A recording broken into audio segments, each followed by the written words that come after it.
Hope you guys are doing well. Welcome back. In today's video, I'm going to show you that how you can edit your profile on the Zoom. So let's get started. So first of all, what we have to do, we have to go to the Zoom app. I'm going to open this.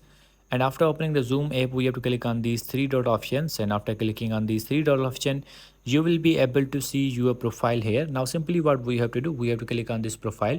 And after clicking on the profile, as you can see, you will be able to see the profile details here. Like for example, if you want to control this account, you can also do that. As you can see, the email is shown here. If you want to change your display name, you have to click on this. If you want to change your profile picture, you can also do that. The work location available, setup message.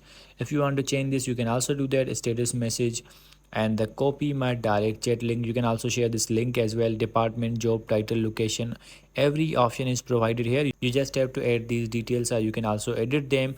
So in this way you can edit your profile on the Zoom app. I hope you guys understand this video, that how you can do that. So see you in the next video.